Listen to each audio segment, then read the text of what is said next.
Well, fresh off his election win, Prime Minister Mark Carney is expected to meet with U.S. President Donald Trump in a matter of days. For more on what's at stake here, we're joined live now by CTV's Jeremie Charron. Jeremie, thanks so much for joining us. This is the first time the two leaders will come face to face. Can you talk about the significance of this meeting?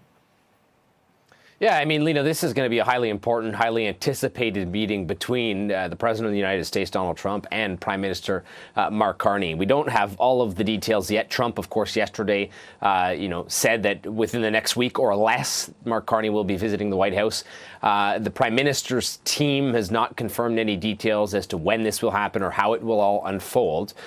Optics will be very important, how this meeting unfolds, where it unfolds specifically. What we've seen happen over the last little bit is when President Trump has welcomed leaders, those meetings have happened in the Oval Office, in front of the cameras. Kind of a big show has been made of it. We saw that with Keir Starmer. We saw that with Volodymyr Zelensky.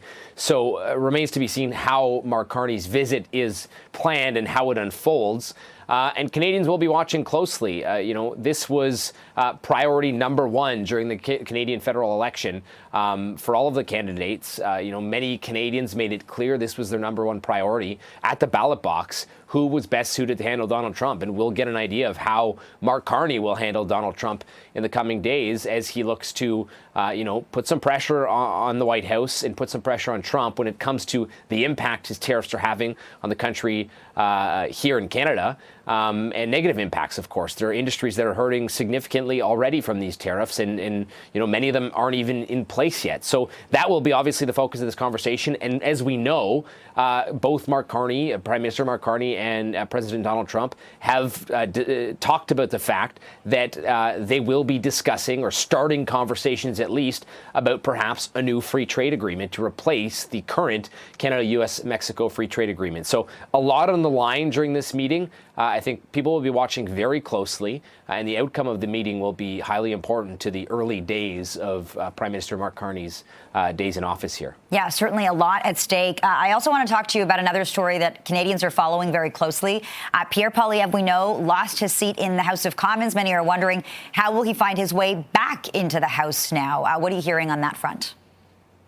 Yeah, that's the big question. Does the party, stick with him, stick with, their current leader in Pierre Poilievre, despite the fact he lost his seat in Carleton, which means he doesn't have a seat in the House of Commons, won't be able to sit in Parliament, and will not be able to take part in question period. How do they move forward? Option number one, of course, is to hold a by-election. That would mean someone would have to step down and allow him some room to run in a riding.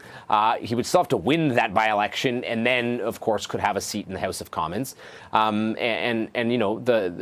big factor at play here is that without that seat, he can't be the official leader of the opposition in Parliament, at least. He can remain leader of the party, but the party would have to, until he maybe wins a by-election or until they decide what to do next, the party will have to appoint a different, leader of the opposition in Parliament.